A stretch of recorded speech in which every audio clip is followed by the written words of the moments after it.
Achtung, let the bells ring throughout the land, for it is a We Have Ways of Making You Talk VE Day special. Yes, finally, for you, the war is over, ladies and gentlemen.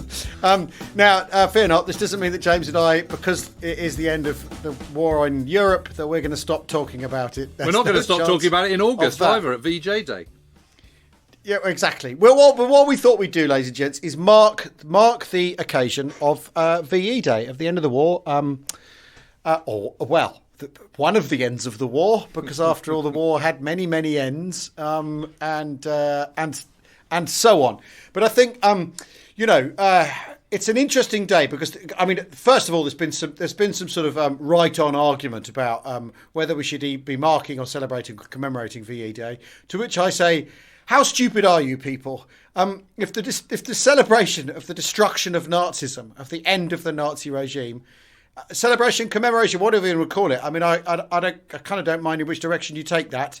If that's not something worth hanging out a bit of homemade bunting for, I don't know what is. I don't know what is. How I feel about that. So a few people are coming over all Harrow Macmillan, are they? Kind of sort of, we don't need to commemorate this stuff.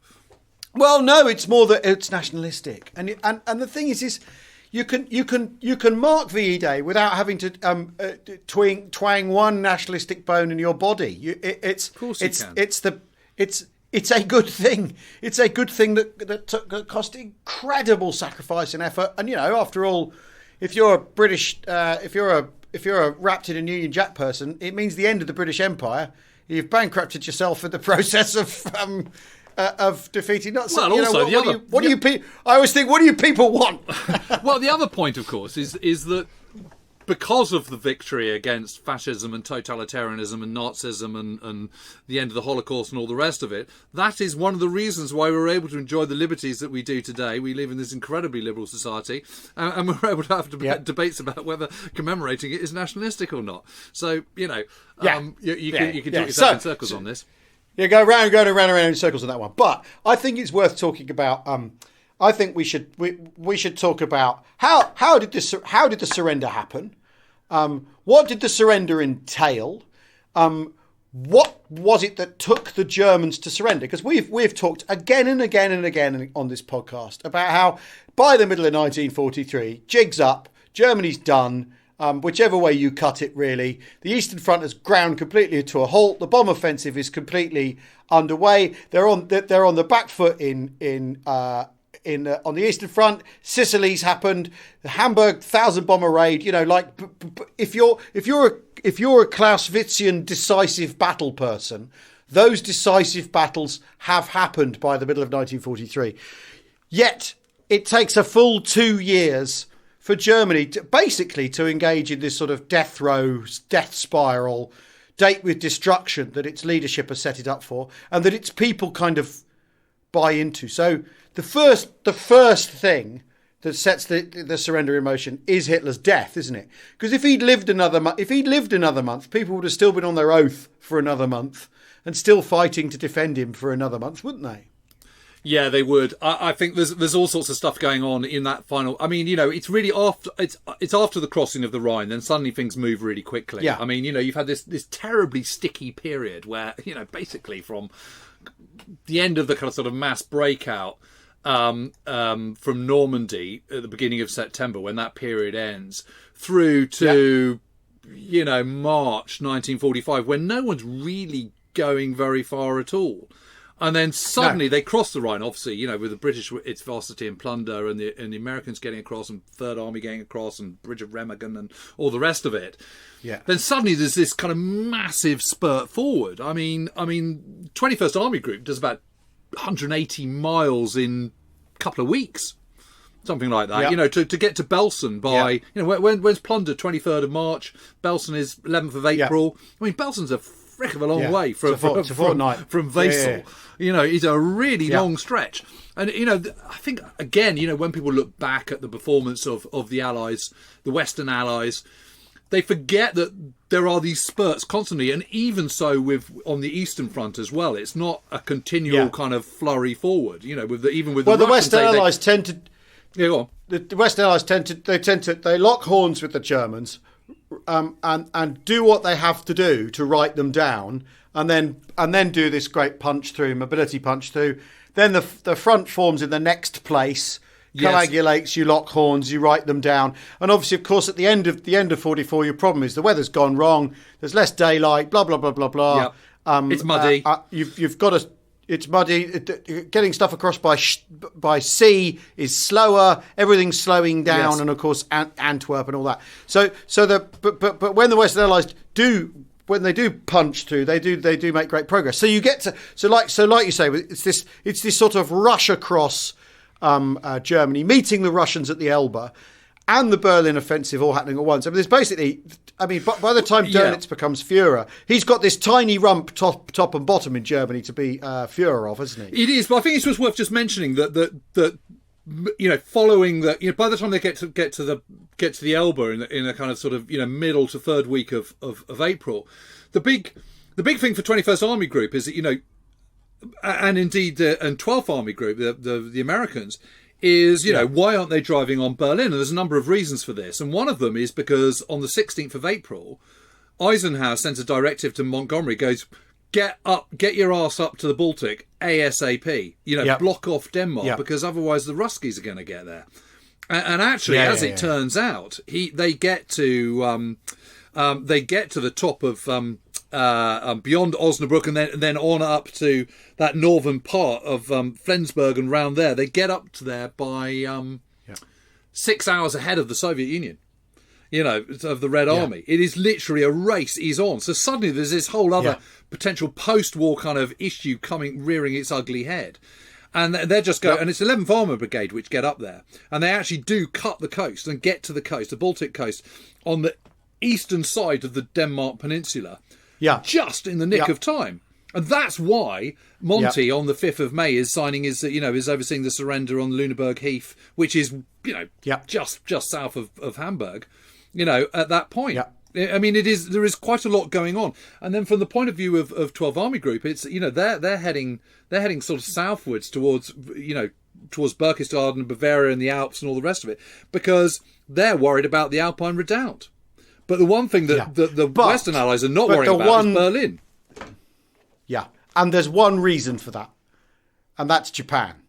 Yes, because there has what to is be. the point in what's Berlin for? What are the Allies going to gain from getting from Berlin? I mean, it's already been agreed at Yalta anyway that the Russians should have it. Yeah. But let the Russians go and lose 800,000 men taking Berlin, because we're probably looking down the barrel of 500,000 men invading Japan, and that is absolutely, as we now know from reading that Helterpay book, the thing that's absolutely weighing down on all the Allied commanders. That's on their mind, and to the point where they don't even say it to each other, because they know that's the thing. And that's when you get into accounts, and we've talked about Band of Brothers a bit. That's in Band of Brothers at the last episode, where they're all looking at how many points they've got, whether they're going to have to go to the Far East. Correct. Yeah, absolutely. And because the American army has about six, nearly 7 million men under arms at this point. And they're simply they've got to have men left alive to do occupation. I mean, it's interesting, because the British are always thinking in terms of how many people we're going to have left for after the war. We need factories we need a workforce left. There's no point getting everyone killed if it leaves our economy crippled. I mean, it is kind of like, a British government thinking in terms of the long-term economic impact of its actions is, a topic right now, But the British are it's always assume that the British are husbanding their resources for this, that, and the other reason. This is the sort of the handbrake that's on British strategic and then operational and tactical execution. But the Americans are doing this too, because they're thinking, we're going to have to invade. We're going to have to do this all over again, the other end of the world, and against an enemy that because Iwo Jima is just. No, it's Okinawa. It's Okinawa by this stage. It's Okinawa. It's going on, which is absolutely bloody, and with the Japanese literally fighting to the last man, woman, and child. And still vicious fighting going on in. I mean, Rangoon falls on 1st of May, 2nd of May, something like that. And the American brass are thinking, oh, crap, So that's absolutely why they're not going to go. They're not going. The other thing I think is really interesting about that end period is obviously, lots of people are kind of sort of slightly keeping their heads down, because you think, well, come all this way, it'd just be stupid to kind of get shot at this point. Yeah. The other thing that's really interesting is you see a lot of, certainly from a lot of accounts I've read, and particularly British guys, because they know that kind of bomber commanders are ones that have been kind of causing most of the destruction of cities. They get to these places, they get to Osnabrück or whatever, and it's just kind of, it's just flattened, and they feel really sickened. They don't feel particularly kind of proud of that. Then they have the big moment where they get to kind of, Sandbostel and Belsen, and they get to, the Americans get to Dachau, and suddenly that's the game changer. And everyone sort of goes, okay, right. Okay, this is different now. It was worth it. Yeah. A, it was worth it, and B, we need to finish this. Yes, exactly that. Yeah. I mean, the process of how it does all finish, I think, is interesting as well, because actually it's in Italy where the first unconditional surrender takes place on the 2nd of May. And what's really interesting about that is, again, it's sort of, the whole thing is sort of slightly counterintuitive, because actually it is Karl Wolff, who is the head of the SS in Italy, that is desperately trying to bring the whole thing to an end. He's the one who's trying to kind of sort of calm down anti-partisan operations. He's the one who's trying to sort of placate strikes and all the rest of it, and trying to stop these sort of mass executions. And it's actually, so that's really interesting. It is Kesselring who is refusing to let it happen. Do we know why? Yeah, because he Do we know why? Yes, for two reasons. First of all, he's been trying. He wants peace, and he wants to make sure that he doesn't end on a hangman's noose at the end of it. And secondly, because he realises it's pointless, because it's not going to achieve anything.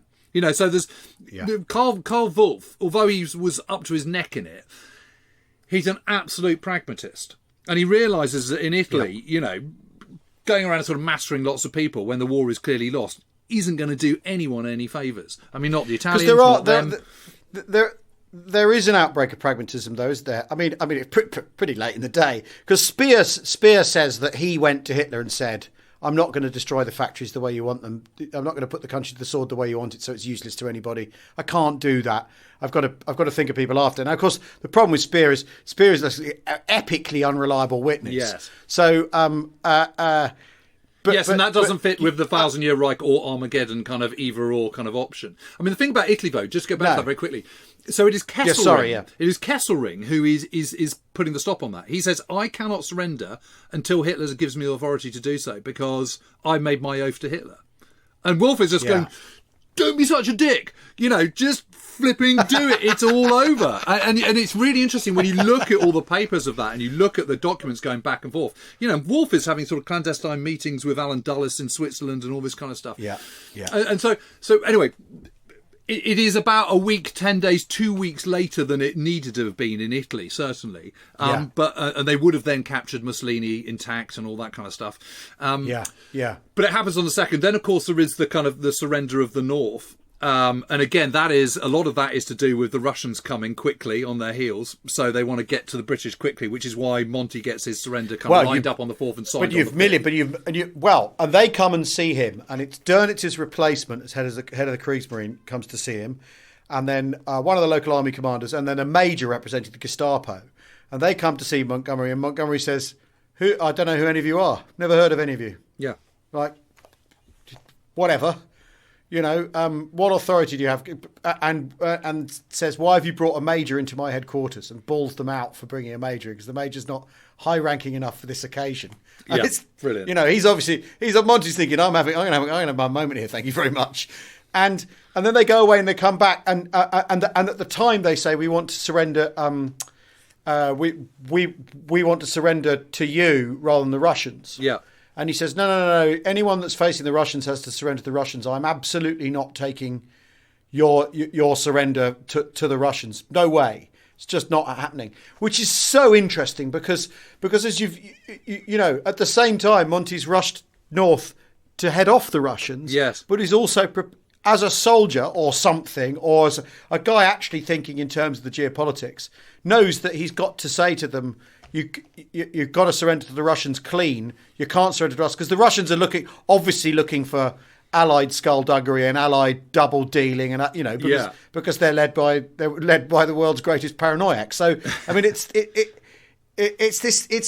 really, really interesting. And then of course they come back and they do sign an unconditional surrender, which is just amazing. And the signal then goes out. But of course that's just in the north. That's just to 21st. Yes, and it's amazing. So then you get that spot is amazing, and you may remember that I was there last summer, and I remember sort of tweeting over, WhatsApping over you the photo of the boulder that marks the spot. Yeah. It doesn't actually quite. I think Paul Reed told me that it doesn't actually mark the spot. That's actually kind of about another 100 yards away or whatever. But what is so amazing about that is there's the road, and you walk up a little track, and it's just like a lovely country road track, hedges either side, and you walk up this track. There's a wood up ahead on the sort of crest of a kind of of a low ridge. It's not a hill exactly.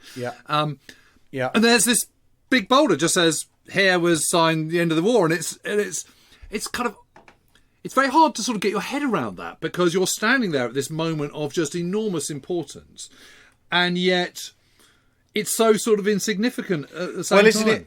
But isn't it strange? Because if you go to Leipzig, there's that enormous memorial to the Battle of Leipzig, and if you go to Waterloo, there's the great obelisk. Yes. On the mound, the lion, the Mount of the Lion, or whatever it's called. Those wars have those great on-site memorials. But I suppose it's not. I suppose the Lüneburg is not. It's not the site of a great battle. It's the site of. It's the site of a great surrender. So maybe you could. Maybe that's why. But it's a strange thing. We need to take a quick break. We'll be back in a second when the rest of the German army surrenders.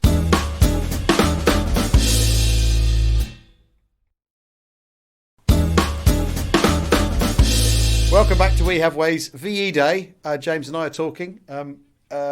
Inevitably, it being VE Day. So the British contingent take their opposite numbers surrender on May the 4th, isn't it? The actual signing is that, so they accept it on the 4th and it's signed on the 5th, and then on that same day on the 5th. That's right. Yeah.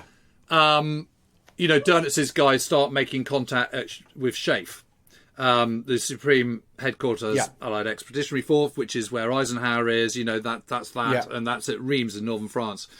And they are sending a delegation early on the morning of the 5th. Bad weather delays them. They then turn up and they say, right, okay, we're going to start negotiations that evening. When they do turn up, they say, look, we can stop immediately. We can have an immediate ceasefire now, but we need to allow 2 days for the movement of troops, which, again, is all about getting out of the Russians. Eisenhower just goes, no way, Jose. It's a total unconditional surrender. End of. And if you don't start coming into line, the negotiations are off and we'll just keep hammering you. So they come away again, they go, okay, fine. Yeah. And they then send Jodl on. Well, that's what Monty says that as well. This is the party line. He's to these guys, he says, we I want your surrender now, and you surrender to me, but not to anyone, your units to me, because otherwise I will go on killing a great number of men under arms and civilians will go on being killed because you won't surrender. And it's very interesting that is the party line. And I mean, it's fascinating that it is so rigidly stuck to across the board, isn't it? It's really interesting because unconditional surrender, after all, it's been agreed. Regarded by some as controversial. Yeah, but it's been agreed, and they're absolutely sticking to it. So then, am I right in thinking Jodl then is sent forward because he hasn't been there on the 5th. So he then comes on the 6th, and he arrives. That's right. And does the whole kind of boot clicking and the Nazi salute. And Eisenhower says to him, "Get back outside, turn around, go back outside, come in and give me a proper military salute, and then we'll talk." So he walks back out again. Let's just pretend that moment didn't happen. Comes in and does the kind of normal salute, and then they start talking. And it's amazing. And they don't finally kind of sign it until 2:41 a.m. on the morning of the 7th. So it is the 7th of. And he said that is when the surrender is signed. Doesn't he say, I want it to be entered into the record that German people have achieved a great deal and suffered hugely as a result of this war? And they're like, fuck you! Like, how dare you say that? He says exactly that. He says, we have suffered more than anyone else, so I hope you're going to be generous to us. And no one says that. Everyone just gives him short shrift. What's amazing is when Jodl then turns around, because the whole thing is being filmed and there's lights and there's the big table and there's Ike, there's Tedder, there's some fantastic bald-headed Russian commanders as well. When he turns around, he then trips over an electric cable and almost falls flat on his face. It's absolutely brilliant. But one of the guys who was watching that, was witness there, was Billy Drake, who legendary fighter pilot, pre-war fighter pilot, shot down in the Battle of France. In France, nearly lost his head, but was saved by homemade armour plating in the back of his Hurricane. Went on to command 112 Squadron, Shark Squadron in the Western Desert. Total legend, absolute lad, brilliant guy. And I remember sitting down with him and saying to him, well, you must have been pretty happy, weren't you? And he said no. He said, I wasn't happy. He said it was just he said it was a really mooted affair. And he said the whole of the next day, because obviously it was early in the early hours, the whole of that following day, the 7th of May, he said there was no celebration, there was no sense of euphoria at all. And he said it wasn't just me. He said everyone. And he said from my perspective, I was thinking two things. I was thinking, what is the world going to look like now that this has all ended? And I was also thinking about myself. What am I going to do? What's going to happen to me? What's my career? What's my life now? And he said those two concerns absolutely just weighed really heavily on him. Well, but all the accounts you read, you do read about a lot of people getting drunk. Yes. Right? But you don't necessarily read about people having a big party.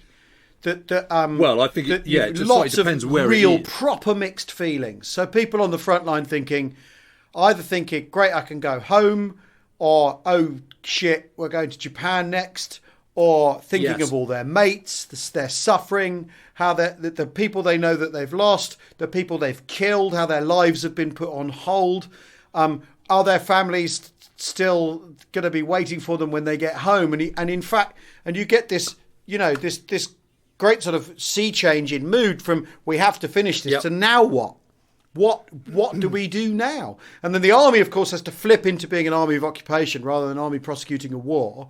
And of course, that suddenly everyone's confined to barracks and all this sort of stuff, or billets, and they have to parade in the morning, and they're all like, "Oh, no." And you've also got that thing that a lot of people who were in the British Liberation Army, as it called itself before D-Day, they regard the deal as I'm in the army till we've defeated Germany. You absolutely are not going to be able to get me to go anywhere else. So there's a real sluice of mixed feelings. It's certainly in Germany. I mean, in England, in the UK, there's a different fear that there's relief that it's over, but also what's it cost?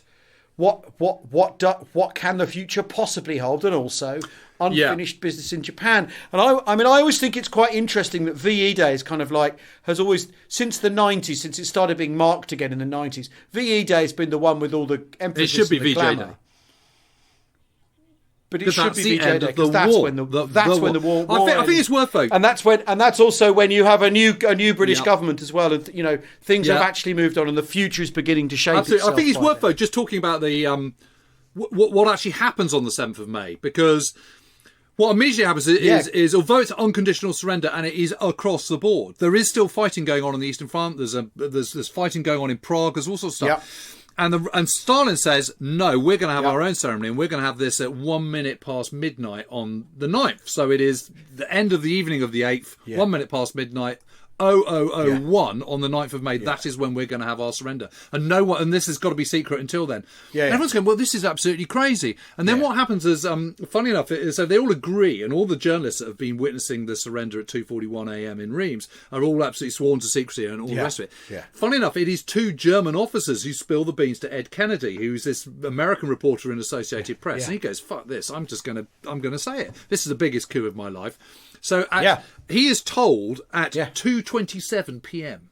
on the 7th, immediately wires it back, and there is just this spontaneous outburst of euphoria in the United States. And actually, a lot of the scenes you see of New York and Times Square absolutely heaving and all the rest of it, that's actually on the 7th. That's the 7th rather than the 8th. Churchill then says, this is insane. We all know the cat's out of the bag. We can't possibly keep this. And Truman says, no, we've got to respect what Stalin says. And Churchill has 3 planned broadcasts to the nation on the 7th, all of which are cancelled. And eventually says, this is uncontrollable. This is uncontainable. This is making us look stupid. There's a period of 4 hours, isn't there, where everything changes very, very quickly. Where you have that conversation. He's writing to Truman, going, "Well, we've got to keep it UJ on side, Uncle Joe on side, all this sort of thing." And obviously the news. There's no stopping a piece of good news like that. No, so eventually he just says, even Stalin can't control that piece of news. No, exactly. And so what eventually happens is Churchill goes, "Okay, I'm coming up with a compromise. What I'm going to say is what we will announce on the BBC at 7:40 p.m. on the 7th of May is that tomorrow will be considered Victory in Europe Day." And so everyone goes, "Hooray!" Yeah. And then he does his broadcast to the nation at 3 p.m. Afterwards, he announces it to the Commons. Yep. Then they go for a service in St Margaret's Chapel next to Westminster Abbey. Then he drives to the palace. Yeah. At the palace, the king leads him down the steps at the front and does the whole thing. The king then speaks at 9. Meanwhile, the 8th of May is President Truman's, because Roosevelt's died in April, and so he's the vice president, has taken over. Truman announces it to the press at 8:30 a.m. Eastern Standard Time and makes his own broadcast at 9 a.m. On the 8th. What is really interesting about both those broadcasts, and indeed the King's as well, those 3 broadcasts, is how mooted they are. For precisely the reasons we've been talking about. Yeah. You know, we may allow ourselves this brief moment of celebration, but then it's back to business. Yeah. Truman's is even more mooted. And so what you do get is this absolutely mental party atmosphere for one day. Cities across the ground, you know, this is where you have the street parties in the villages. You know, Trafalgar Square is absolutely teeming. The Mall is teeming outside Buckingham Palace, all the rest of it. And again, you know, you get this real mixture of feelings. So I remember talking to one of my great neighbours, Bobby Brown, who was the doctor's wife, and she had been working in secret intelligence in London at the time, in Whitehall, during the war. But her then fiancé was a Belgian bomber pilot who'd gone missing over Romania. And she said, I just had to walk away. She said, I had to walk away from all this. Everyone was so happy, and all I just felt was wretched. Nothing to But then I talked to Tom Bauer. Yeah, I mean... Tom Bauer was this journalist who, you know, became a post-war journalist and a biographer and writer and all the rest of it. And he said, it was great. You know, he said, you know, I remember being in Green Park, my head resting on the lap of some lovely drinking champagne. It was all absolutely gorgeous. And my mum's got an amazing memory of this. Well, there's that famous broadcast, isn't there, where you can hear it's Humphrey Lyttelton playing the trumpet outside Buckingham Palace, and you can tell it's him. You can, from the tone of the trumpet. Amazing. It's Humphrey Lyttelton because he happened to be in London and he had his trumpet with him and got out and joined playing When All the Saints. That's right. I think that's right. But I must read my mum's. I must just read out my mum's memory because it's really good. Because we were talking about this the other day, and she put on the family WhatsApp group. She wrote this thing, and everyone just went, "God, that's amazing! We've never heard this before." Anyway, so let me just read it. She said, I have such blissful, happy memories of VE Day. To me, it seemed very sudden and completely amazing. The whole school were walked en masse to Newquay Station and crammed onto a very small train which took us to the small village of Luxeulian. Luxeulian, where we had a picnic lunch in the vicarage garden. It was a perfect summer day. Both garden and house were huge to my eyes, and some of the windows were part of the walls built over to avoid window tax, we were told. Afterwards, some of us listened to the King's speech in a room behind the post office. Then we had a go at ringing the church bells, which had been silent throughout the war. Lastly, we tucked up our dresses and paddled into the local stream. I remember jumping from boulder to boulder, and that the water was milky white from the China clay mining. I can't remember going back. I expect I was asleep, but the mood of the day has been with me all my life. Incredible. Lovely. What a perfect place. What a perfect place to end. Thank you, James's mum, for that. That's very special. When we get off now, I'm going to ask my mum and dad what their memories of VE Day are. I'm not going to let you end just yet because we've just got to mention the Soviet surrender, which was Keitel, who was the chief of staff, of course, of the Oberkommandant of Wehrmacht, gets driven down to this barracks down in Karlshorst, which is in the sort of southeast of the city, and that's where he does sign it. And that's why Victory Day in the Soviet Union, now Russia, is on the 9th of May rather than the 8th. So it is a kind of, it's a tale of 3 surrenders in many ways. You've got the actual surrender on the 7th, celebration on the 8th, Soviet surrender on the, commemorations on the 9th. And So, like anything at all to do with the Second World War, it's a little more complicated than it could have been. Exactly that. Brilliant. Well, thanks very much, James. We will see you all on our normal slot next week.